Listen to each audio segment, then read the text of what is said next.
Hello and welcome to another Let's Play.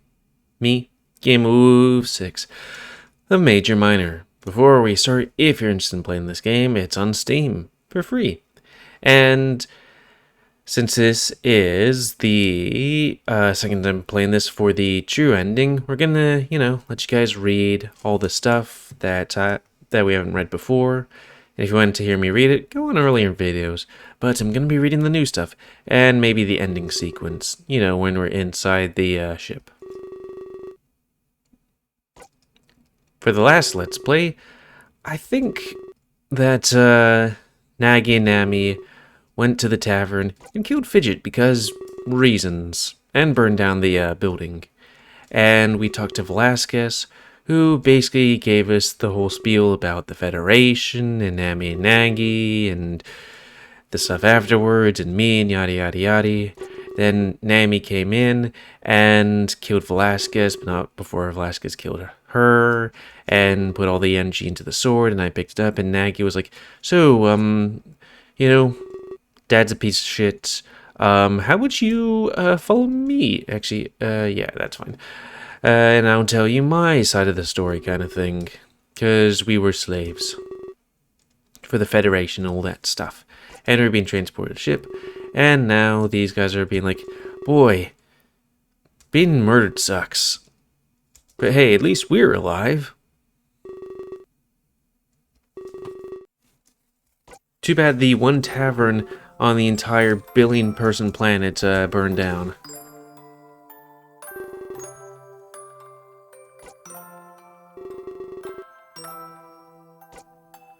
Well, hopefully we'll bring him back.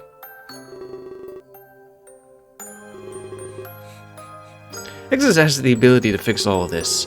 Hopefully. Hopefully he picked, talking to the bird person, Jade, about quantum mechanics, and also went to the arcade and promised that he'll bring their parents back. What else was there?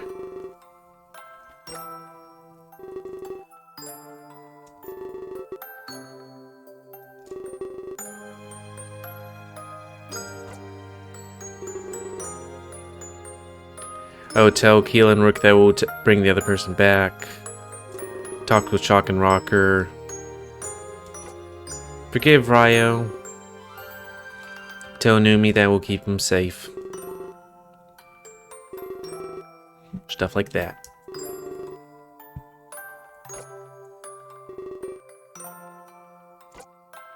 It's all your fault, for us being attacked.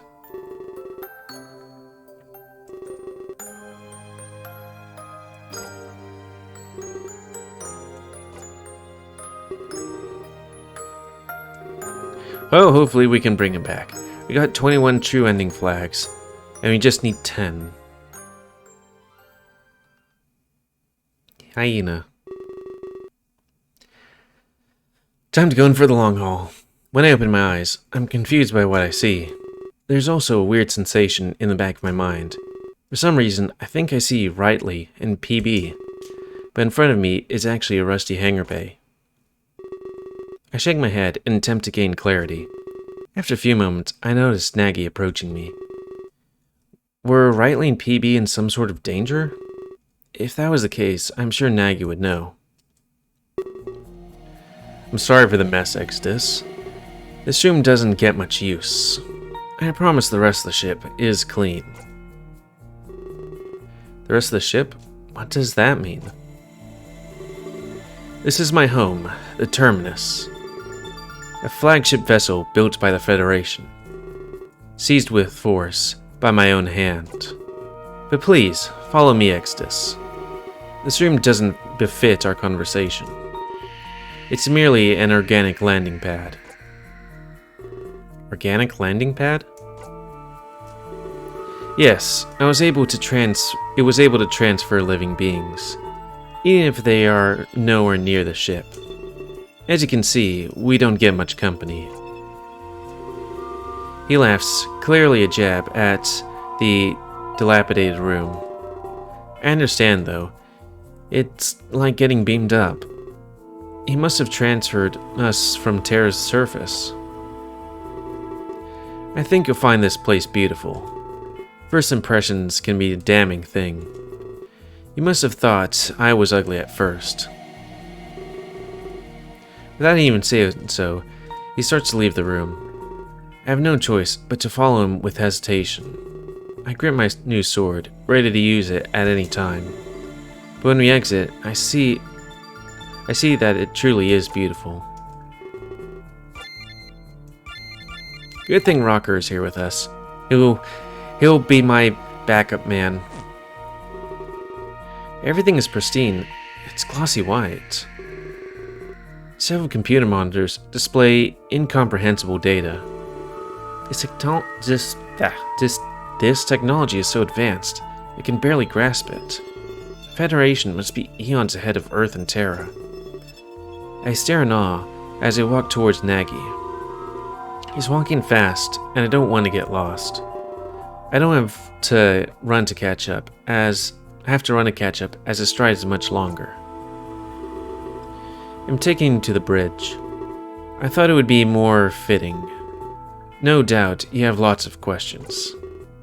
I heard what Father told you, but there's a lot more to it than that. Stories are rarely ever one-sided. We turn a few corners, and I do my best to catch up. Nagy's demeanor is extremely different than I knew. I have some fright within me from our last meeting. A part of me fears that he might take a sudden move. But I don't blame you, Exodus. Wait, is it okay if I call you that? I think it fits you better, to be honest. You know, instead of your previous name, Exodus. Father got to you first. It's a shame. Him and his people made a big impression. You're attached and less open-minded.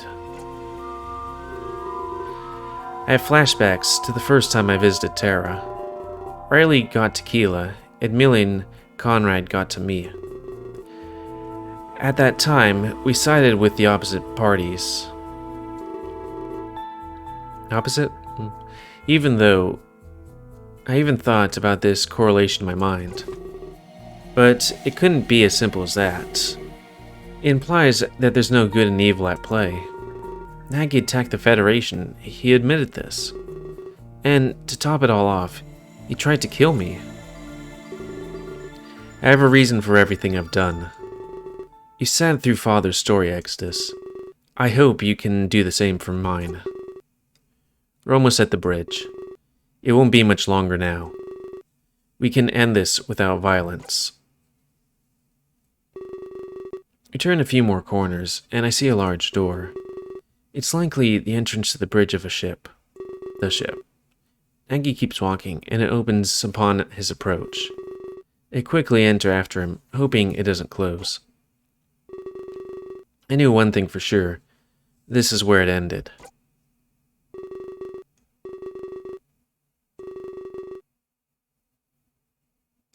Many scenes will start playing out of sequence. I don't know what it means by out of sequence. As far as I remember, it was just this scene. More or less. As soon as I enter, I see Nagy standing at a terminal. I don't know what he's doing, but he sure does. His fingers tap away at the touchscreen with expertise. After a moment, the window seemed to open. Actually, they fade into transparency. I'm woken to the void of space, in absolute black. It's littered with less stars than I'd expect. It's kind of beautiful, isn't it? This is the edge of your reality plane. You can see outside, but that's it. You don't have the technology to escape, nor the ability to see this far. You're the first Earthling to witness this. All of those stars, just out of reach. They're the Federation's core worlds. But what you're seeing is only a memory.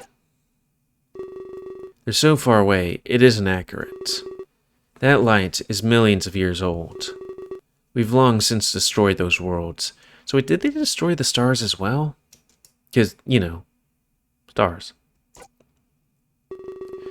Honestly, I'm a little conflicted. From here, they look amazing. But you can see their flaws up close. If I could only see them like this, I would have never destroyed them. They'd still glisten like this today. But every candle dims into nothingness. And there is also beauty in the darkness. Something that most people hate to admit.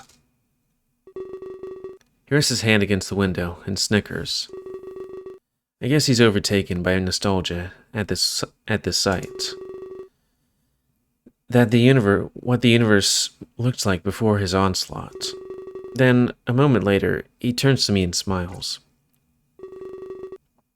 I wish I could show you that darkness. Light is not as pure as people think. Those worlds shined with indecency. He takes slow steps towards me. I want to ready my blade, but I don't. I sense sorrow and regret in his words. He wasn't going to attack me, I could tell. I hate thinking about the past. It stirs up rage within my soul. But do you share the same rage as me? We're supposed to create a perfect world, but it wouldn't really be our world. It would be handed over to the Federation. And what would happen to us after that? We'd likely get discarded, thrown away. We had no purpose other than to listen. At first, we didn't know that. We happily made Earth to be perfect. We believed it to be our will to do so. But free will does not exist for us. We were only doing what we were told to do, even if we didn't know it at the time. We grew curious about our future. That's when we confronted Father. He told us the truth about everything. We lashed out at him in rage. We should have been free to live our lives, but instead, he created us as slaves.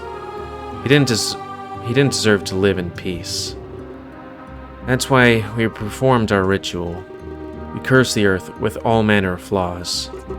Death, disease, famine, you name it. He'd slowly watch his mission crumble.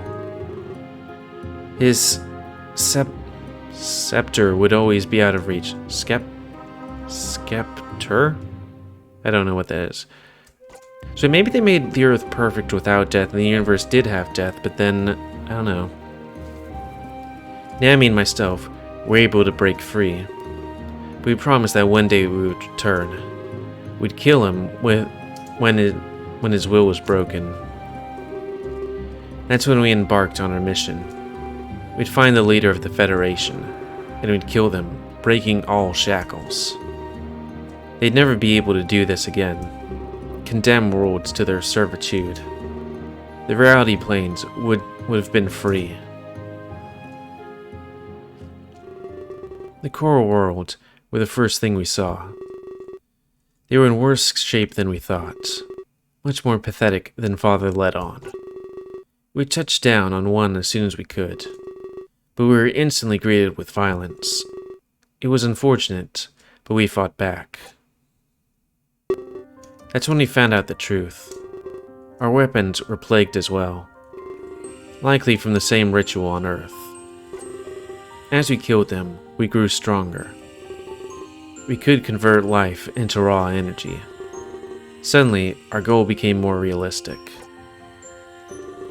We began transversing all of these worlds, and we saw the Federation's true nature. They could barely sustain their own people. Their need for new energy was apparent. But none of these planes were successful. The Federation was living its final days. You might think that we're monsters, but our harvesting was a display of mercy. These people were suffering so much. We'd use their power in a righteous manner, by destroying the Federation entirely. Normal worlds would suffer because of them. As we harvested, we interrogated. We learned where the Federation was run, and about this leader, the Imperator. We knew where we had to go. The world that the Imperator called home. Only there we could end the Federation. We saved it for last Exodus. We wanted the Imperator to suffer too, much like Father would be at the same time. He'd see his Federation fall apart, and when he lost all hope, he'd die. Then the universe would truly be free. Our journey finally led us to the homeworld. Alright. We were all powerful, completely invincible. Sure enough, this world was a paradise. They weren't suffering like the other worlds. The Imperator obviously did this on purpose, ensuring that he would be able to live happily. We met with him and had a long talk. He stood by his morals to the very end. These experiments were for the greater good. He was civil, which was unexpected. His experiments led to so much suffering. He was the biggest mass murderer in history. Therefore, his end was very fitting. We killed him, but showed him no mercy. He was destroyed by his own experiments. We should have been satisfied, but we weren't. Was there something else we had to do? That's when we discovered the Terminus. The Federation knew that they were dying, so they no longer sat around waiting.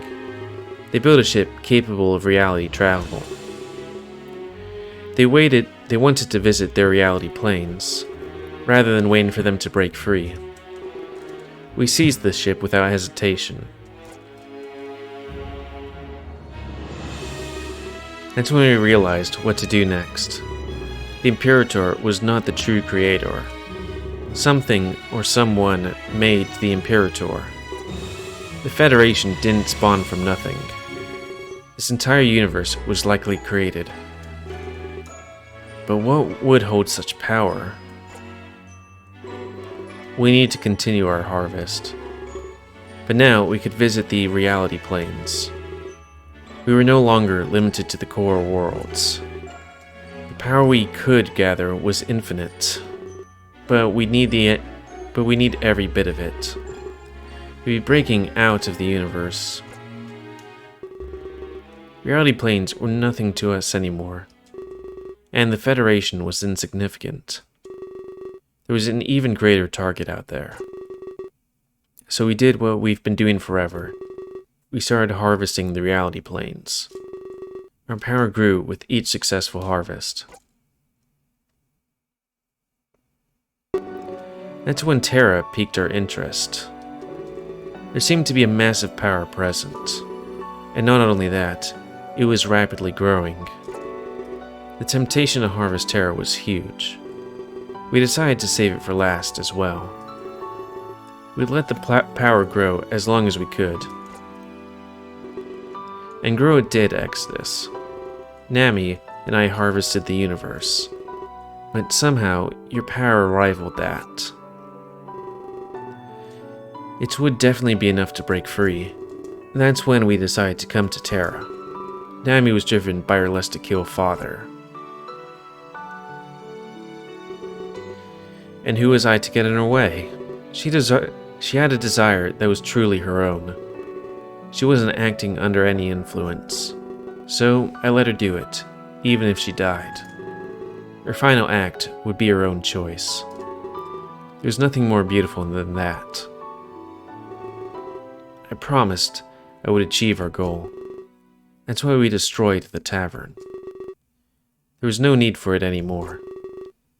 It was symbolic of Father's failure, his hopes to see a connected universe. We had fun razing it to the ground. And that brings us to where we stand, on the cusp of universal revolution. I want to find the All-Creator, Exodus. Even if I have to travel forever. even if a million universes get in my way. I will find them and destroy them. And then when I destroy them, I will find the thing that created them, and then look to figure out how to destroy that too, I guess. I don't know. It's all kind of complicated. I will use their power to start over again. A new beginning for all of existence, without the suffering I've witnessed. That is what I truly was made to do.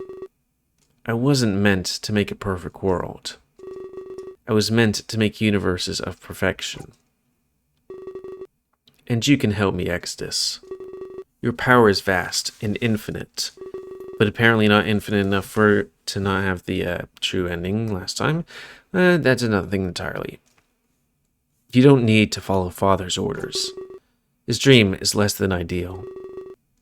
His universe would be overpopulated. It would suffer the exact same way. He'd have you undo all of my harvesting. Bring back every world and every life. But that's not such a good thing. They lived in a horrifying existence, and some of those people were truly evil. The Imperator was the living proof of that. Everything would be connected, sure, but would it be truly harmonious? I don't think that's the case, Exodus.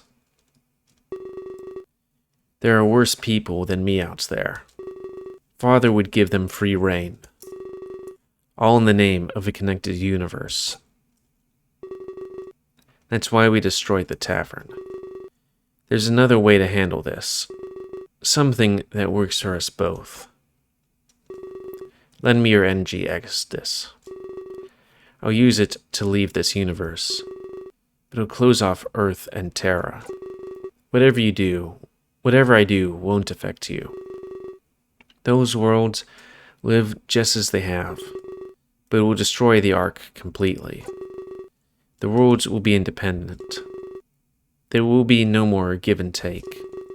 Terra will become a world of its own. It won't be connected to Earth anymore. Therefore, no more immigration. This will solve all of Terra's problems. Death will be permanent. Terra will be free. It won't exist solely to hold energy. You can give citizens true freedom. This is so much to take in. I have to stop and think. So Nagy ended up destroying the entire Federation, but it was suffering, so he saw it as a mercy. Now he wants me to see who created the universe? The only way he can break out is with all of our power. The universe held in the blades and my energy. But he's offering to leave Earth and Terra unharmed? Only if I can give up all of Velasquez's ideals? I've seen life on Terra, though. It's not good. Was the rest of the universe truly that bad? Would I be releasing as much suffering as he had? It seems that now, this is the battle of pure ideals. On the one hand, I could guarantee Earth and Terra's safety. If we closed ourselves off, there'd be no risk at all. A connected universe was risky, but the reward, great. It would give us an opportunity to advance. There's no way I could decide this on my own. I'd have to defeat Nagy to connect the universe. Otherwise, we'd admit defeat of our own and hide. We'd live quietly, never knowing what could have been. I can see Nagy tremble with unease. I think he expected me to give in to his speech. But there were so many voices in my head. I can't. It's too unclear and cloudy. I understand what's going on. Souls inside you are conflicted once more. They don't know what action to take, right? I nod and tell him I'm sorry. I needed lots of time to think about this, which is kind of weird because he does what he does pretty much immediately. Even though he's immortal. It doesn't need to come to that, Exodus. I have a better way of deciding everything. A way to let our true selves decide. He turns his back to me and turns to the terminal. I see him typing away at it, much harder than before. I sense he's trying to hide some frustration. Did he really expect to convince me so easily? After a while, he turns back towards me. The ship starts to move, pushing me back violently. I almost fall down, but grab onto the terminal. As this happens, Naggy gives me an evil smirk. I've learned one thing during our harvests. People are most open before their death. It's when we put things in perspective. You can learn a lot about another person, especially with a blade to their neck. So tell me, what do you truly want? He flourishes his blade and holds it out towards me. I instinctively do the same in turn, facing him. The ship is moving, our destination unknown to me. Naggy keeps that evil grin on his face, ready to kill. Our destination is Terra, a crashed course. In fact, we'll hit the castle directly. The fallout will obliterate everything. Let the blade speak for your resolve. If you can defeat me, then very well. You'll make Father's dream a reality. But if you don't defeat me in time, we'll crash and you'll die. Then I can use your power for myself. He lunges towards me and attempts to strike me down. I meet his sword halfway, locking both of us in place. I gaze into his eyes, to seem we're of equal strength. The blades stay in deadlock, not choosing sides. There's a part of me that wants to defeat him. As it detects my desire, the gear in my blade spins. It gives me extra strength, and I finally overpower him. But he dodges with ease, moving to the side. After a moment, he attacks once more in full force. I brace myself and hold out my blade in defense. When our swords clash, a light flashes before us. Likely, this is a reaction to my spinning gear. Oh no, the energy is escaping. These blades were not meant to clash. Exodus, tame your gear immediately. I don't listen to him, and I attack him again. I need this boost if I want to win. The white light flashes as they clash another time. But when it fades, I notice new stars glistening, which is kind of odd because they're very far away. But anyways, the celestial light is now being born from the blade, which long since harvested, finding new life. Don't be foolish. You'll undo all of our work. Then neither of us can achieve anything. He starts to take a defensive stance. He's afraid of our swords connecting further. He dodges my attack smoothly and with ease. I never thought such a man could display grace. A part of me wants to stop the gear, but I don't. Now that I've tasted its power, it's all I need. Perhaps this is what Naggy felt when he used it as well. He continues to evade, so I'll need to switch things up. Flames start to engulf the windows on the bridge. You see breaking into Terra's atmosphere. Ship shakes.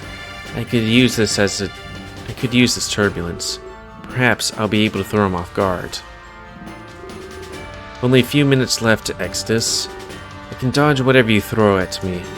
There's no way you can win anymore. His baiting works, and I attack in full force. But this time, I do my best to trick him. In the middle of a slash, I lose my balance. He thinks the shaking of the ship overtook me. But when he was the one who's caught off guard. But he is the one. He tries using my momentary confusion to attack me. But like he did before, I dodge him with ease, and turn around to drive my sword through his back.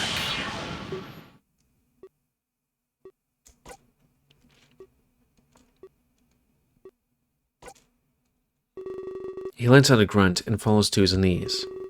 He remains there, panting heavily. The floor fills with his blood, pitch black.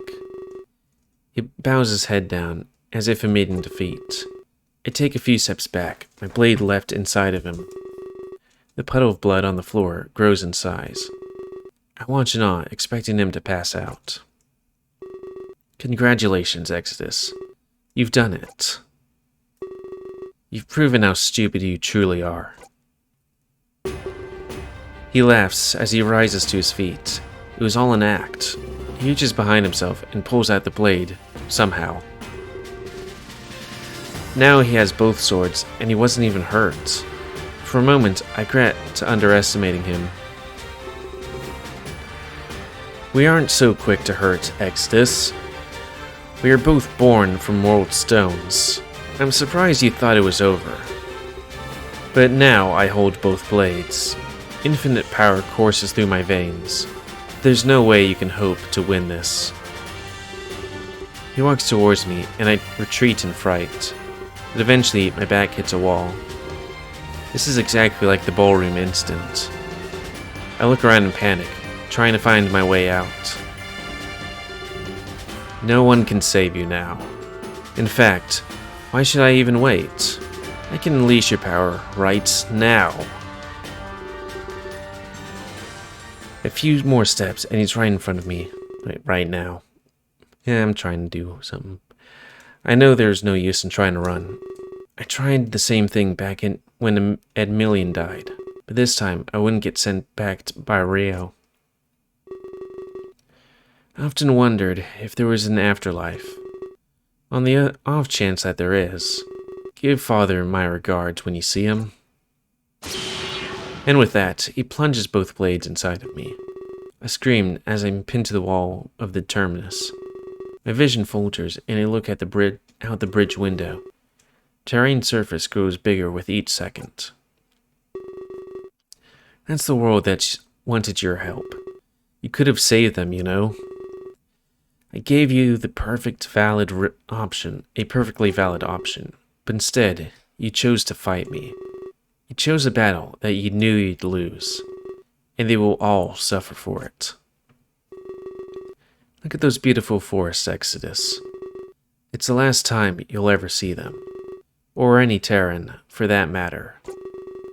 Souls will continue to travel here, but they will only find hell, engulfed in fire, burning for eternity. He pushes the blades deeper and makes the gears spin. I can feel my essence draining faster than before. He was right. I could have agreed with him back then. But now, my last moments alive will be full of regret. My vision slowly starts to fade. It seems he'll activate our power at the last second. At the moment of impact, he'll leave this universe. I'd die, and everyone in Terra would suffer forever.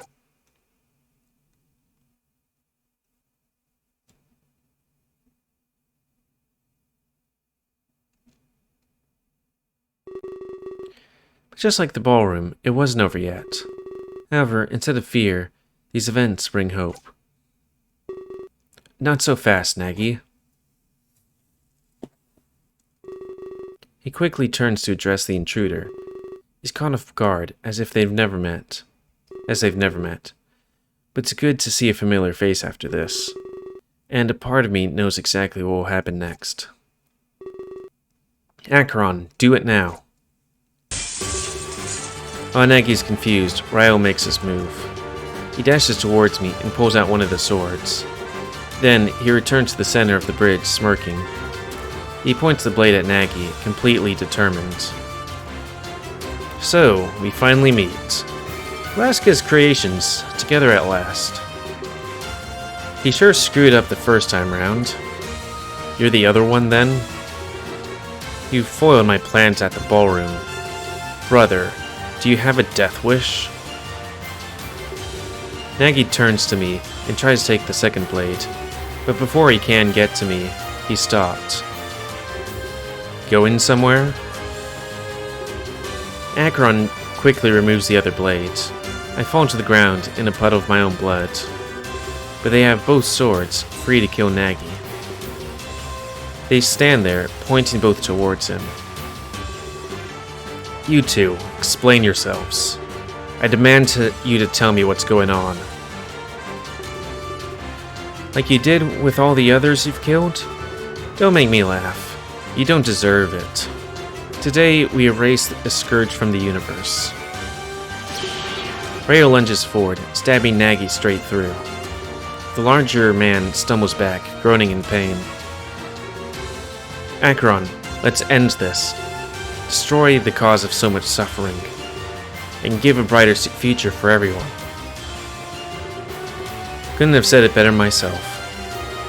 You know, I thought I won the battle, but now I know this is truly the end. He follows after Rayo and stabs Nagi as well. They both look at each other and give a firm nod. They activate the gears as Nagi screams in agony. You fools, you can't defeat me. I am the embodiment of death. A force more powerful than anything. Acheron simply laughs. And I am the embodiment of life. For the first time, it has prevailed. A new force will govern the universe. A white light engulfs everything I can't see. But I can feel energy, and then the lack of it.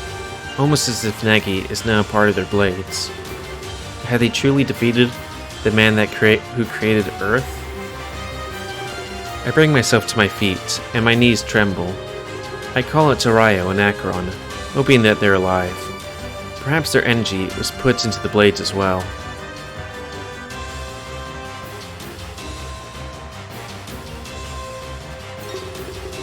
When the light subsides, I see that's not the case. They both turn to face me, wearing huge smiles. They had teamed up and done the unthinkable.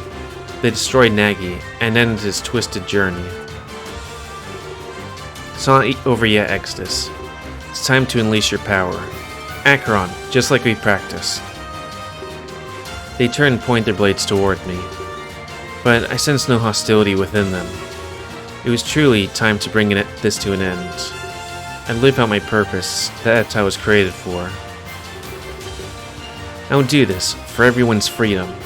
No one will ever get stuck in a cycle of despair. Not quite. He stabs me with his blade, and I feel a surge of power. And I'll do this for everyone's happiness. No more will death triumph over life.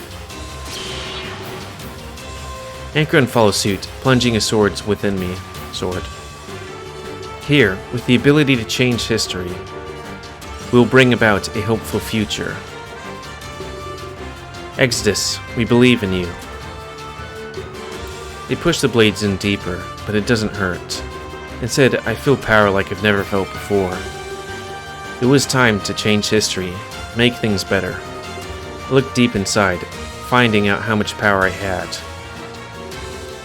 With all of it, I'd create a best possible reality. How much power did I have? What could I do? This was the culmination of every action I ever took. Oh, good thing we're fully charged now, right? Restore worlds and open connections. Achievement, come together. I could feel the power within me. I can do this. Unleash every life. End every world within the blades. And use the power within to connect them. A shared universe, just like Velasquez wanted. I nod at them, and they plead for a better reality. As the gears spin and everything fades to white, I close my eyes, embracing what's to come.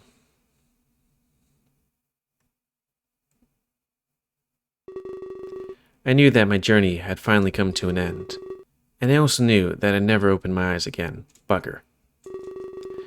But when they did, they'd see the future I created.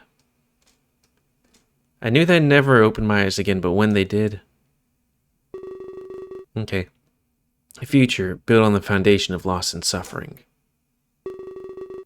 But a future that would never experience it again.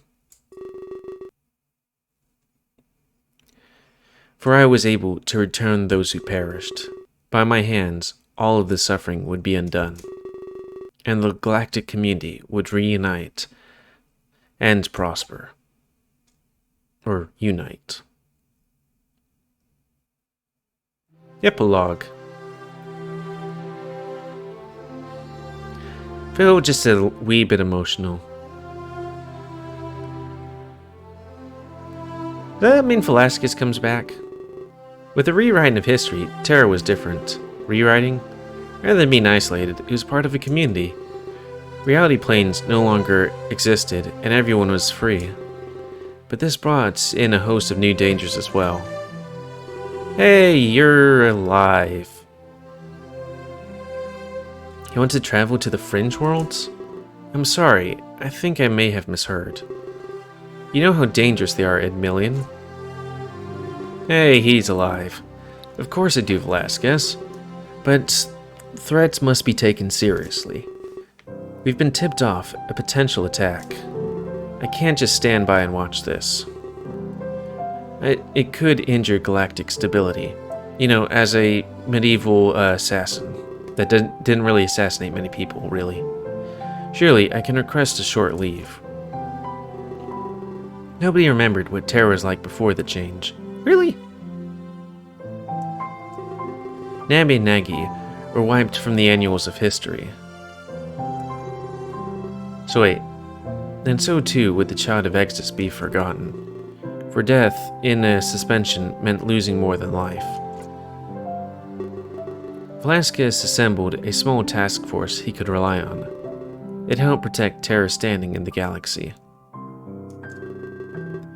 But so much had changed, and things were different. People who were once close might not even meet. And what does your protege think? I can't force them into the situation. We need their input as well, Edmillion. Of course. Edmillion turns to the side, calls for his partner, which might not be the wolf guy then. His input was just as valuable to the king. Oh, huh. Edmillion is correct, my lord. This threat is not like the others. It's not just Terra that would be affected. I would humbly request our leave as well. I am in no position to order you around, but know that we could save many lives. Velasquez strokes his chin, deep in thought. I could easily send our ambassadors. Could diplomacy not avert this crisis? I'm afraid not. And nobody could know that we left. Would be off the books, secret. Subterfuge, some would say. Ruling Terra required more care than ever before. One decision could send ripples across the galaxy, and Velasquez's decisions were always under scrutiny. Every world was watching each other. No one was alone. Are you sure you could keep this a secret? I'd hate for our world to suffer. Our reputation is special to me, rightly? I am confident in our ability. Very well, I trust you. Tell me more about this threat. I'd like to know the scope of it all.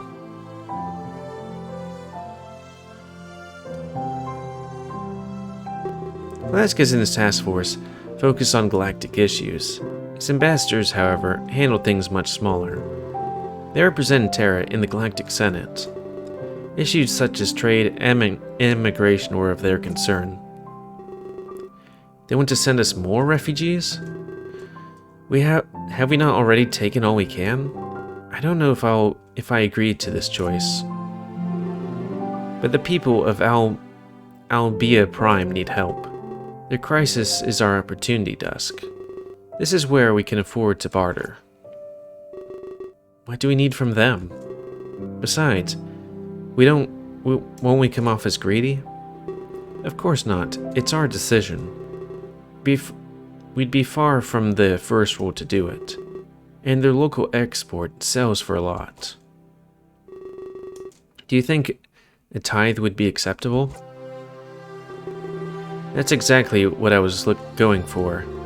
Open doors to Albia Prime for a price. We'll sell their goods and our economy booms. We can't just offer our shelter for free. People would take advantage of us. Velasquez can have the final say. Very well, but you can't be forgetting. Our trip to the Senate is approaching. We need to handle this in a swift manner. Yeah, I heard you the first time. I'm packing all this stuff next week. I hope they like our ideas this time.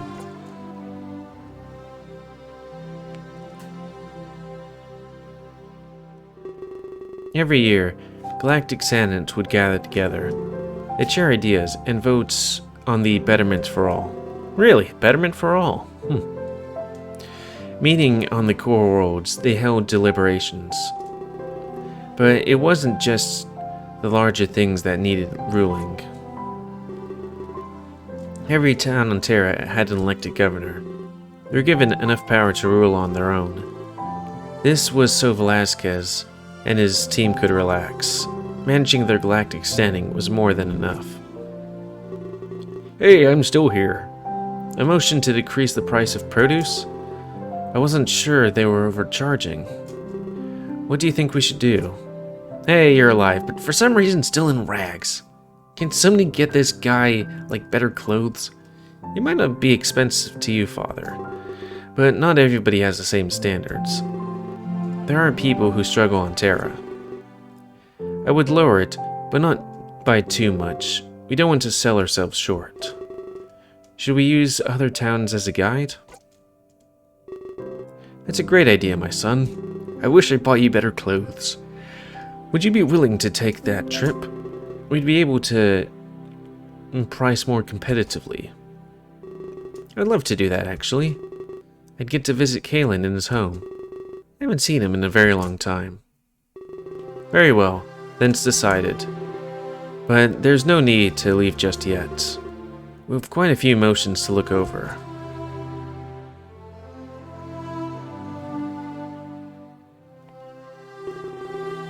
Many were pushed apart in unexpected ways.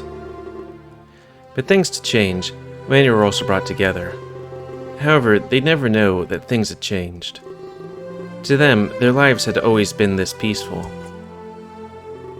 Wait, let me get this straight, Trish. King Velasquez offered you a job? Yeah, I was shocked as you were. I mean, can you even believe that it's true?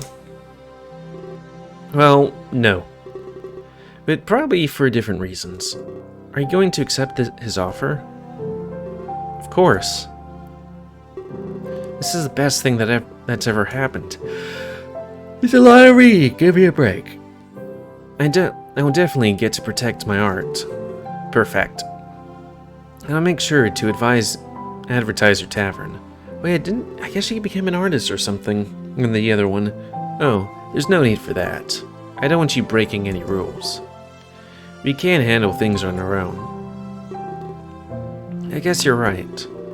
I did put up a now hiring sign though. Figured you need some extra help. Thanks. That was really nice of you. I appreciate everything you've done for us. Just then, someone knocks at the tavern door. If you'll excuse me, Trish. He leaves the conversation and answers the door. A friendship that lasted a lifetime would form that day. Welcome to the Wayfarer's Tavern, sir. What can I do for you on this fine day? Oh, hey there. I saw a job posting outside, actually. I was wondering if it was actually still available. He becomes a bartender. Or a server. This is a new picture. While others stayed in Riley, others moved away. Terra was now a bustling world, full of opportunity, but even if there was distance, many remained united. Dude, get some clothes. Kabu, it's good to see you again. I was just about to write you, actually. I can't believe you managed to surprise me. He hugs his friend, and they share a moment of joy. They didn't know why, but they became great friends. As if something inside them called to one another. Because they both wore rags, that's why. Perhaps remnants of their tragedy had stayed with them. Kalen, not for so long. Not for so long? People are starting to stare. But it's good to see you too, my friend. The embrace is broken, and both wear large smiles, and rags. So what brings you here, Kabu? Surely it's business of some sort. Yeah, you're right. But it requires your input, actually. Player wants to reevaluate some pricing. Oh, well, I can help with that. I do the same thing with my boss. I knew you'd never let me down. So, what's the manner of produce? This is the manner of produce. Citizens think we're overpricing. They walk down the streets, staying close as they talk. Oh, that's definitely a tough one. That kind of stuff is a necessity. It's easy to charge more for that. We dealt with that a while ago, too. But I think we settled for a nice price. At least the citizens seem to enjoy it. So much has changed, you know. Getting the new governor will do that. Getting a new governor. But he's been fairly popular with the people. Oh yeah? I keep forgetting. Our town elected a new leader. Your town. What'd you say his name was again? His name was Klace. It's Riley. Oh, that guy. So I'm guessing a whole bunch of people that people forget about a whole bunch of shit that happened. It seems that in this new world, even enemies were friends. Souls that were lost had a chance to shine again. This changed the direction of many people's lives, including those that would otherwise cling to the past. Wait, I actually did it correctly? Trish always told me that was wrong. I'm really confused now, PB. I guess we did have our differences. It's just cleaning glasses, though. If you damage them, we can buy more. Yeah. She did most of the damaging, actually. I wonder what the king saw in her. I guess she made good drinks, or something. Maybe we'll never know. Us rules in mysterious ways. Just focus on the tavern, alright? Alright. So, what do I do next? I mean, all the glasses is clean now. I swept the floors and wiped the windows. You've done way too much fidget. Just relax and take a breather. I don't want you to burn yourself out. Just then, another visitor arrives at the tavern. They gently knock on the door, and Fidget smiles. Home a little earlier today? Don't worry, I'll get it, PB. He runs to the door, leaving his brother behind. He opens it, and the smiling face of his mother awaits. He leaps into her arms, and she softly kisses his cheek. It's an embrace that he never wanted to end. It seems in this moment, everything was fine. Not just for Fidget, but for the galaxy as a whole. So, like, is the whole galaxy better now than when, Nagi and Navi looked at the planets and was like, wow, everything is shit. Terra went on to live long and prosperous life. And those who lived there were given happiness, the better future that they always deserved. And Millie and Riley went on to carry out their mission. They performed with honor and stopped a massive threat. Feeling guilty, however, Vasquez came clean. He told the Galactic Senate what they had planned. Instead of punishment, however, they were rewarded. Galactic Senate wanted to hire their services. Together, they found a new branch of the government. Agents dedicated to covertly diffusing threats. They would forever be remembered as the founders. The guy with stabby things and the bear with a big axe that looks like a barbarian somehow, do well in the galactic community. But maybe it's because this is kind of RPG-ish and, sometimes guns aren't as good as an axe. Because raisins. And Millie and Riley became a vital part of history. After their passing, they were used as a measure.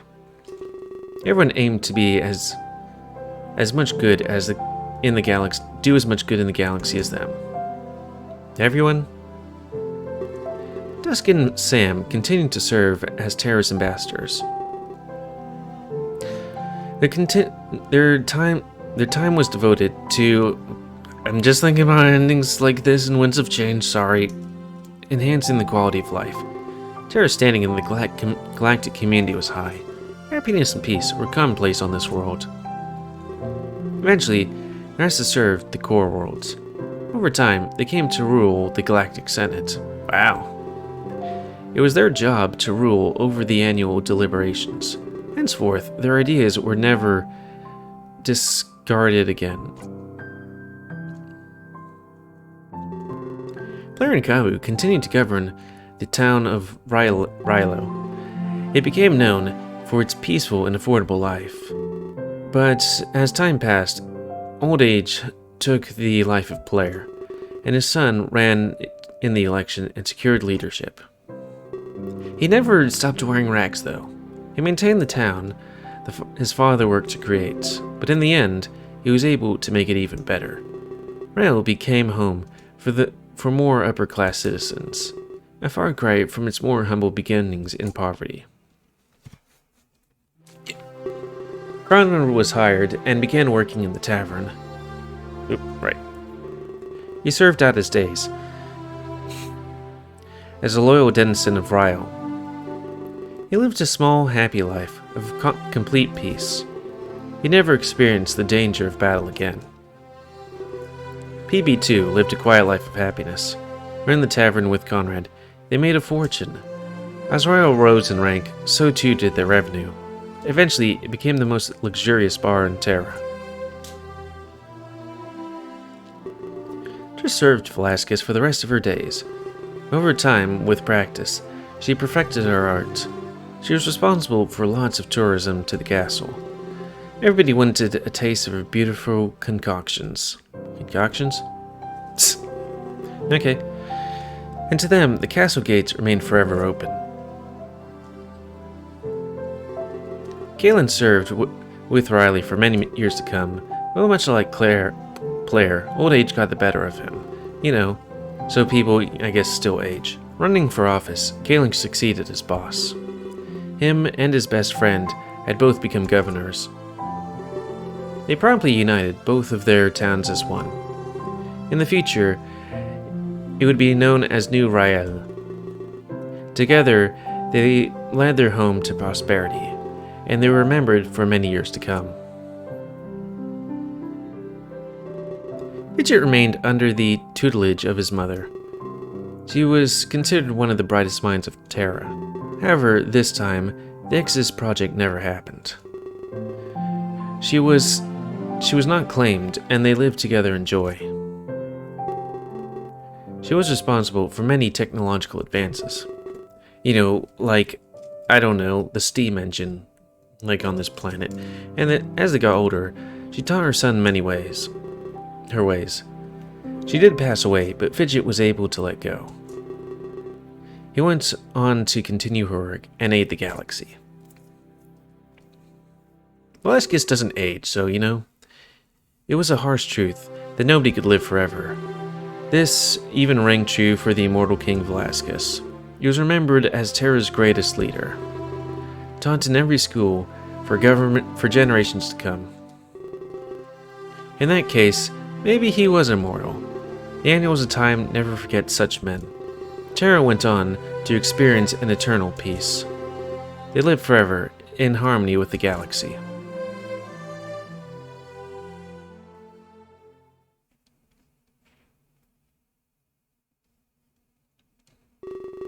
Earth, however, remained largely unchanged, because it was just, disconnected from everything.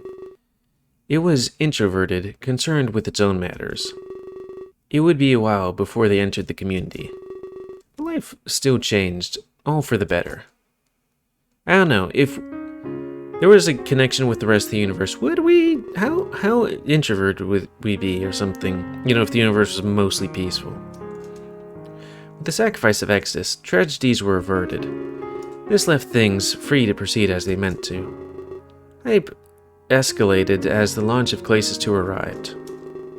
But due to these changes, there was only one winner. Absolutely not, I forbid it. I can't just let you go out alone. Remember what happened the last few times? You were murdered. New image. of Klace.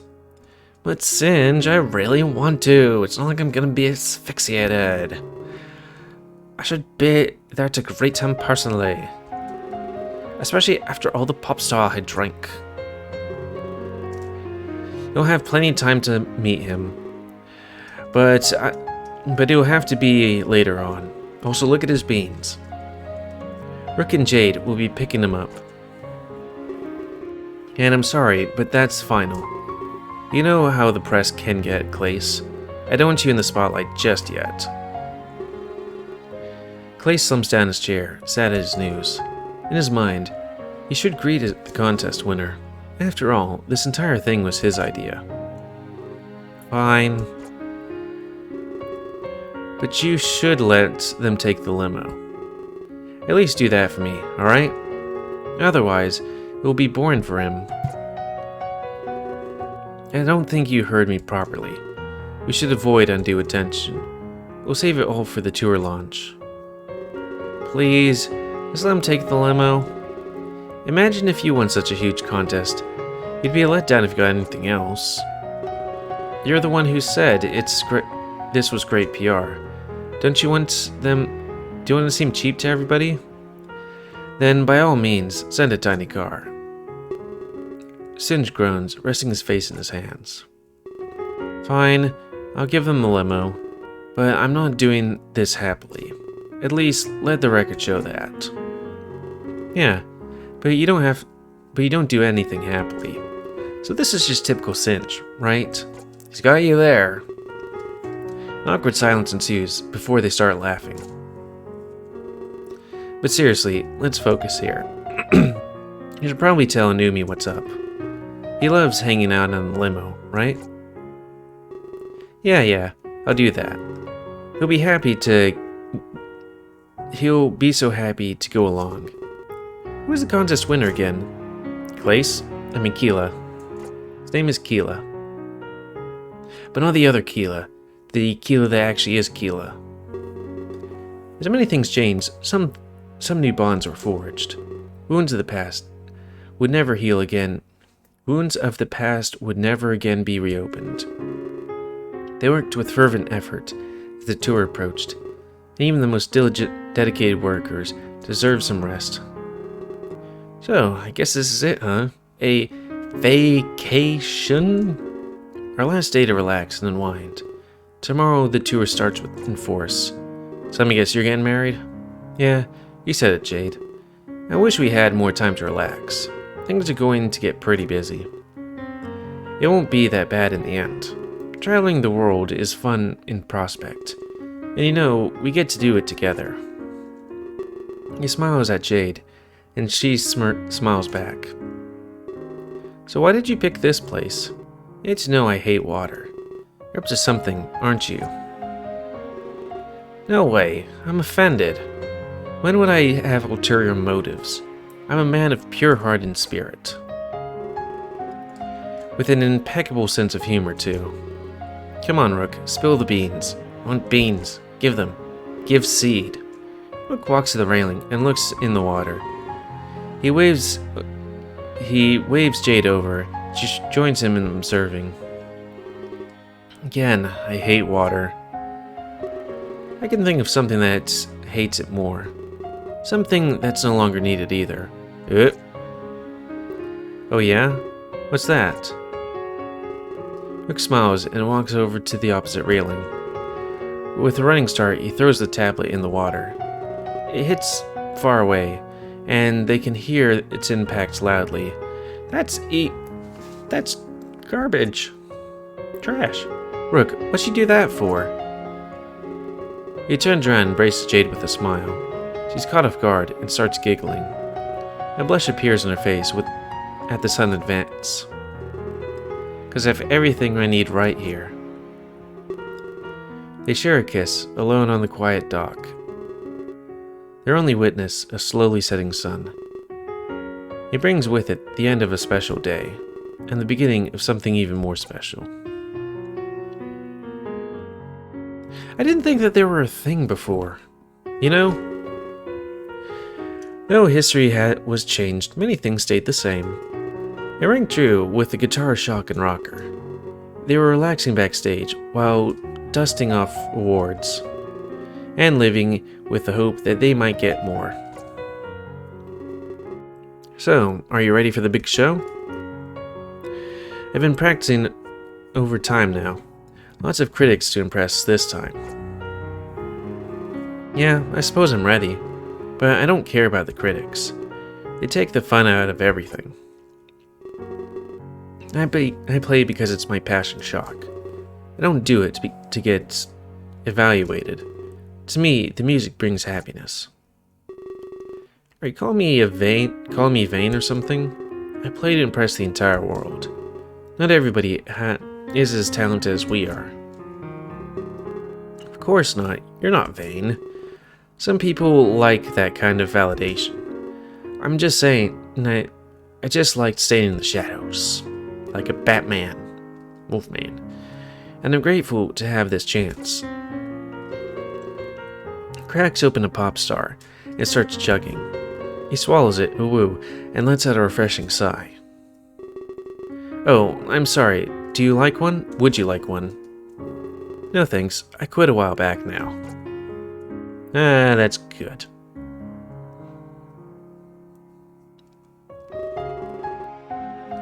While some remained in the shadows, others found light. It was under much better circumstances than before. With a chance of debut of her skills, Dazz practiced hard. But she never got a bra. Yes, Numi, I get to sing. Yes, Numi, I get to sing for everyone. I wrote a song, and I'll do my best. But I'm not the greatest piano player. That's so cool. I'm proud of you. You know, people call my brother stubborn. But he fights for things that help others. Just like he did to help me. Buppy. Daz smiles, knowing the story of Numi's adoption. She practices her dance moves, while he watches in awe. Wow, Daz, you're really good at that. Not even Klace could pull that move off. Don't forget me when you're a celebrity. She laughs, but she's secretly hopeful. Deep inside, she hopes to impress at the concert.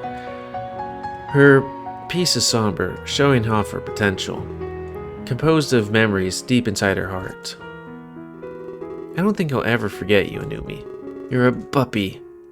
Something tells me you're here to stay, and not get murdered, but I need to practice now. Is that okay? Of course, don't even worry about it. I have to go take a trip anyways. I'm picking up the contest winner. I can drive. Vroom vroom. Now that's a pretty exciting stuff. Would you tell them I said hello? Also, did we cure his cancer? Because this is supposed to be before stuff. Yeah, I don't know. So alright, so long let's play. Sure, but under one condition. You name it. I want you to teach me how to dance. One day, I'll take over for my brother. And I want to be just as famous as you two.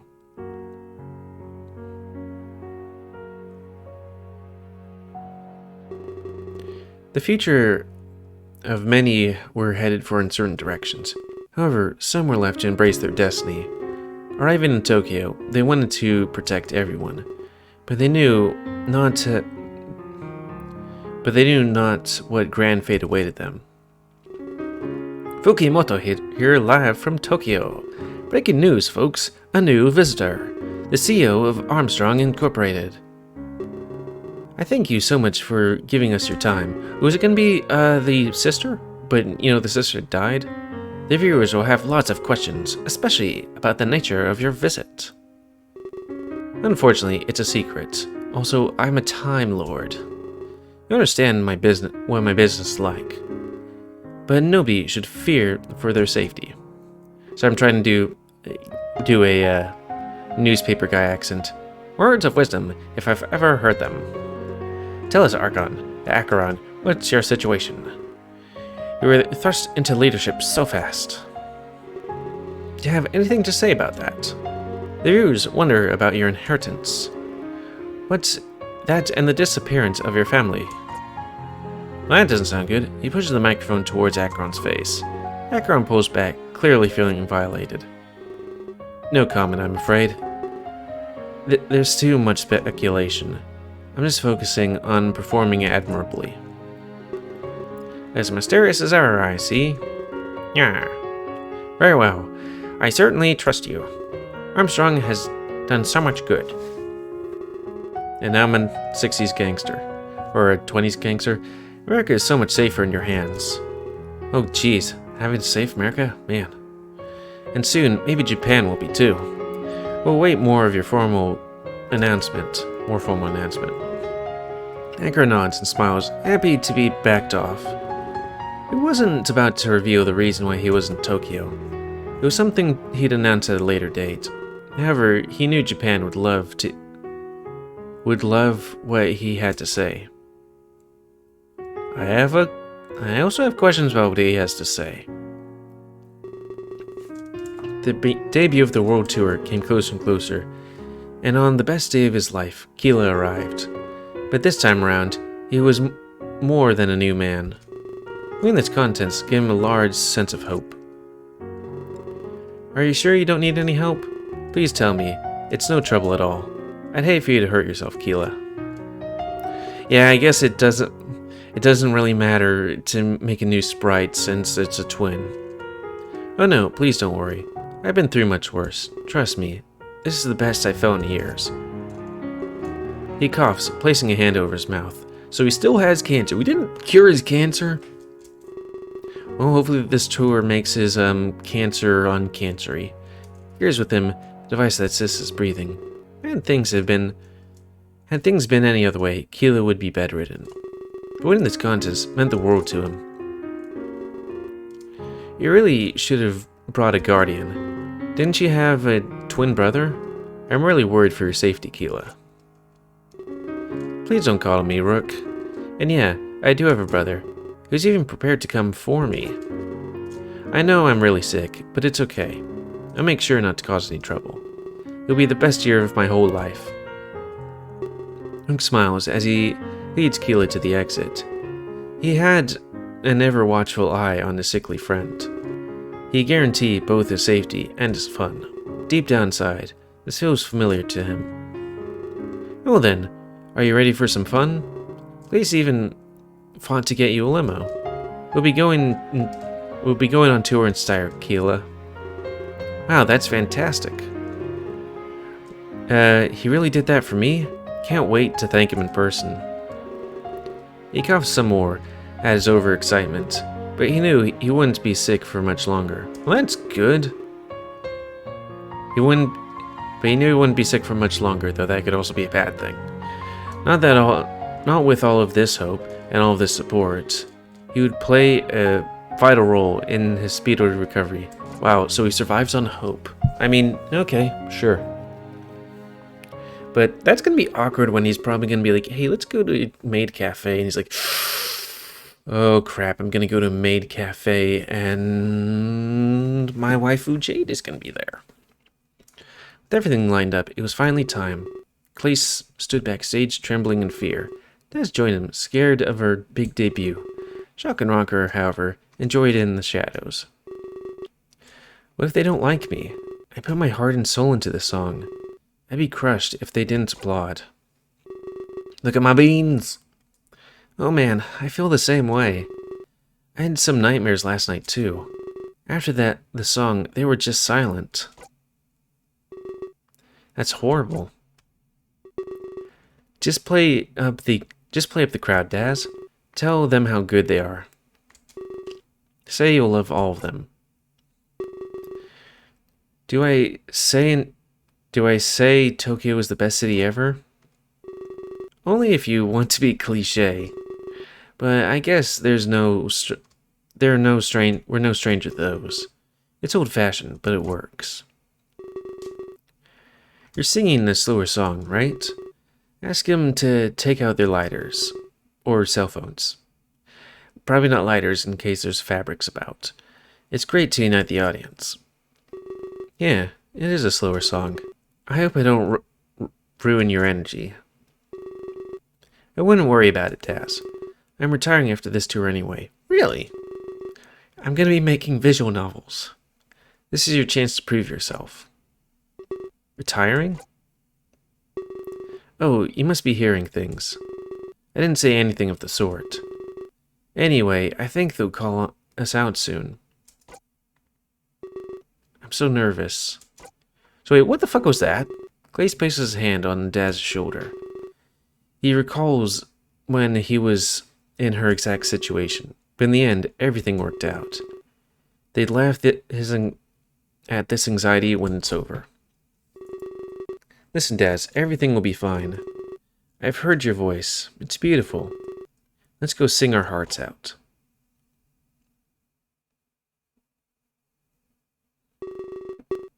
When their names were called, they ran out on stage. The crowd was pumped, applauding almost immediately. They went out to give the performance for the ages. For once, everything was perfect in their lives. Never did they know the true cost of that perfection. It was me! I was the cost. The tour went on to launch with a big bang. Don't make me feel emotions, or at least cry. It was talked about for years to come, breaking records.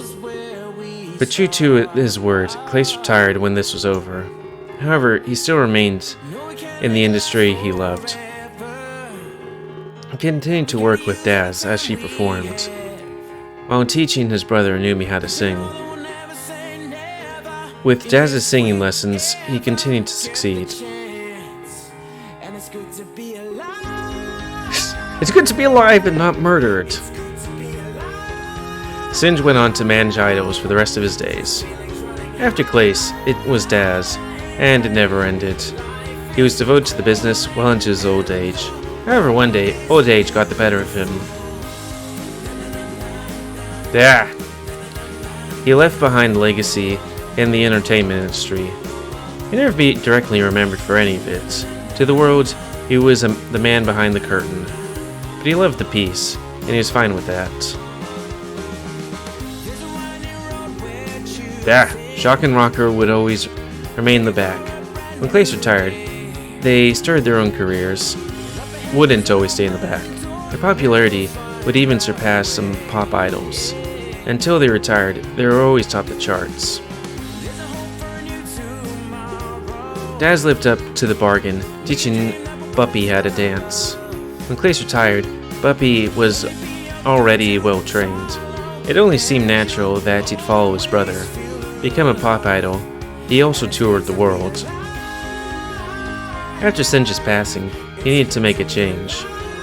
He set his eyes on managing and took Singe's place. How else could he repay the man who he saw as a father? He maintained the legacy he worked so hard to create. Fukimoto, again, quickly gained popularity for his unique style. Eventually, he was offered a job at a huge network. Moving to America, he pursued his biggest dream, and he never again resorted to tabloid journalism. Okay, big question, what about you? Akron was in Tokyo to test a new product. It was a way to subdue without any chance of harm. Armstrong Incorporated became enforcers of peace, and they would never again use death as a tool. Okay. He was applauded for peace he gave Earth, but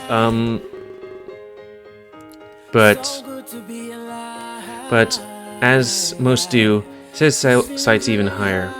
One night, fate took him in a drastically new direction. From that day on, he was never seen again.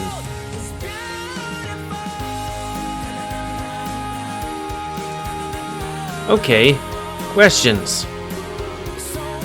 Rook and Jade's love blossomed as they toured the world. Each new stop brought several romantic hotspots. They served Singe's loyalty until his fateful passing. After that, they wed into a life of peace. After Klace retired, Dazz took the spotlight. She was the idol to beat, gaining a massive following. On tour, after tour, she kept the momentum. Platinum records and a lifetime of glory awaited her. Don't start singing again.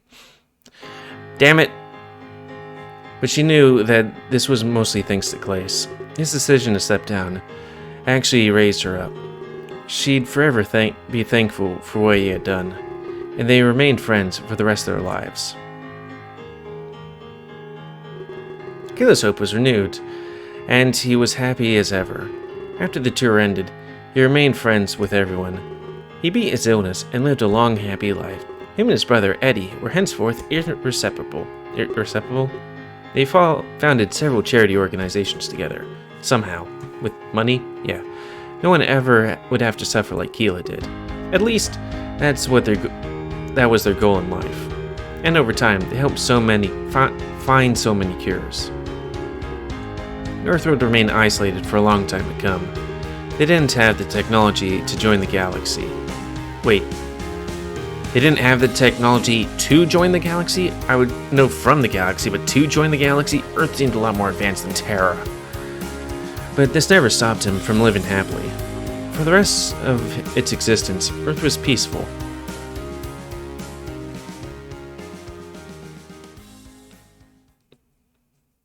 So wait, did it say Earth never joined the galaxy or something? I don't know how I saw all this, to be honest. As far as I knew, I was supposed to be dead. But I smiled as I saw the future I left behind. It seemed that in the end, everyone was happy. Savior. But is there a second epilogue? No? Okay, maybe not. What's your story? What's your plan? So, is somebody in charge of the Ark or something like that still? Maybe I read that wrong. I remember seeing something that was like, and then these two characters went to go after a threat, but then there was a threat that they were talking about, and that threat was dealt with by Conrad and what's his name? Conrad Acheron. Yeah, they do have things. I should follow these people. Fukimoto, Kalen, Million, and Numi. Oh, they actually have their names. Huh. Kabu, Keela. Wait, Keela, or do you mean Eddie? I mean, it could be Keela and Eddie. Lighto. Oh yeah, that one guy. PB, Fidget. Player. Oh wait, this isn't their FAs though. Ryo belongs to Ryo. Riley. Rocker. Rook. Sam. Dusk. Who the fuck's... Oh right, the horse. Shock. Singe. Velasquez. Special thanks to investors. Every moment tells the story of our lives. Don't make me feel emotions. I don't want to feel emotions right now. I might add a bit of music thing that kind of points into a different game. Because there's... Though granted, it'd be viewing a thing on YouTube. Finn. We could see that the world is ours. We can shine like stars. We can dream. Oh wait, maybe I think I remember this game being like it just stays here. No, wait, it does pause and ask for stuff. I was thinking of Komorebi, where it just kind of like has the final screen and just sits there for a bit. Okay, stop being all happy and stuff, and Finn. Don't want to be sad. But is there... We would have to talk about a sequel after this, right? Winds of Change? That game fucked me the fuck up. At the end. It just... I would be able to read one or two things at the end of that. Hey, we're back here.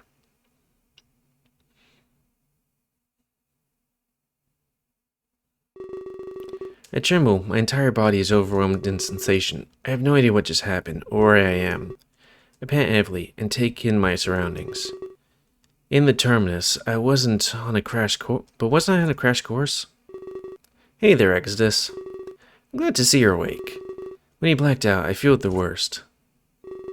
Arrow stands before me and offers me his hand. I take it without hesitation, and he helps me stand. I look out the window from the bridge, astonished. There are billions of stars shining together. Look at all those worlds, Exodus. It was you that gave them life again.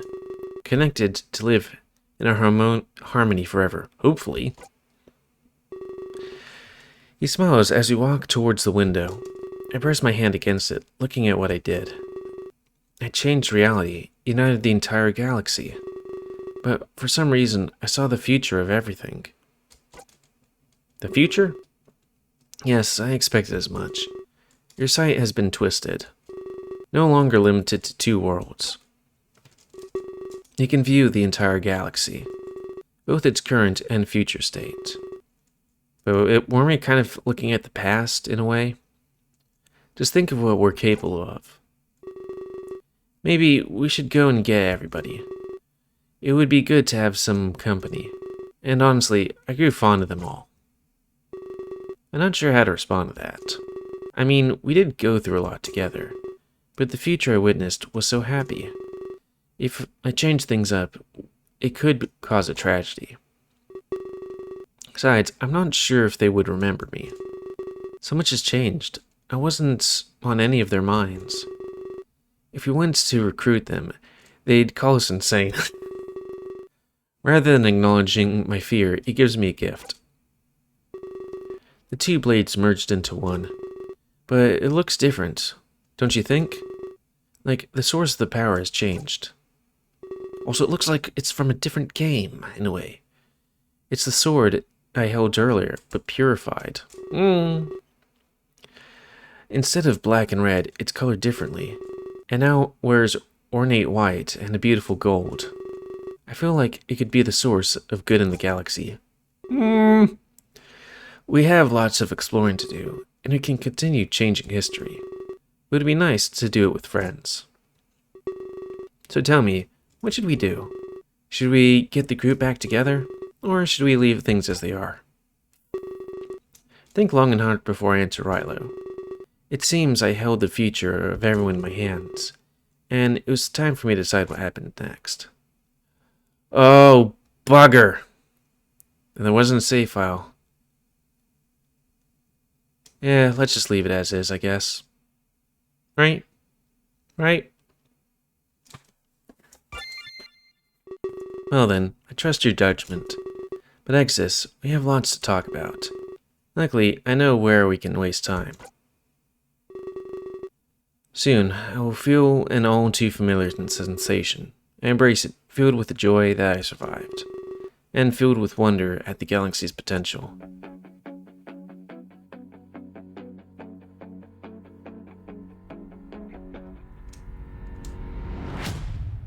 Boom. Dun dun dun dun dun dun dun dun dun dun.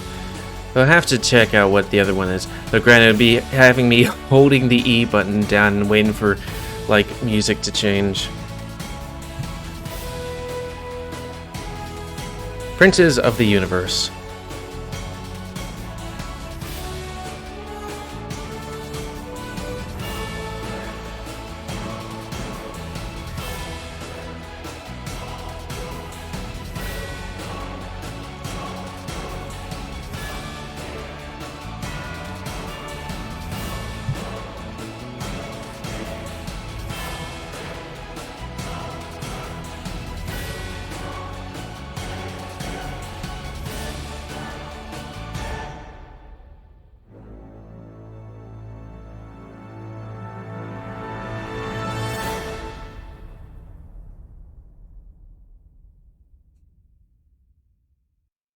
I'm not emotional. You're emotional. The whole damn system's emotional. Though I should probably look up stuff, but like F4. What is it? F4?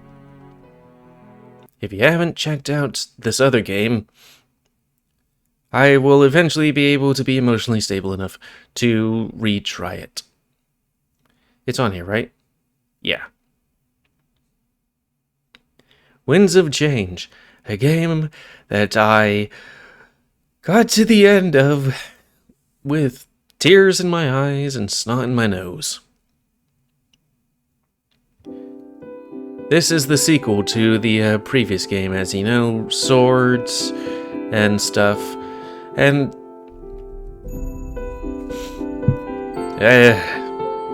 things. So, yeah, if you didn't check out this series, then you should do that. This one should be finished by the time that this episode came out. I kind of want to listen to that one thing, though. I was thinking of like doing that other video. Well, doing the video from YouTube, but besides copyright stuff, you know, if someone else is a thing, I feel like, you know, I don't want to spoil it. But yeah, sequel. Like an actual sequel, because this definitely looks the same thing. And stuff. But end of this Let's Play, so comment, cause I like comments, tell me what you like, dislike, tips, as always. And if you like my YouTube and would like to see it grow, then please like, subscribe, and check out other videos to help it grow. Please remember to spend your animals to help control the pet population and not being emotionally overwhelmed. And until next time, alright, we finished in Nature Minor. There will be something different. Thanks and see ya.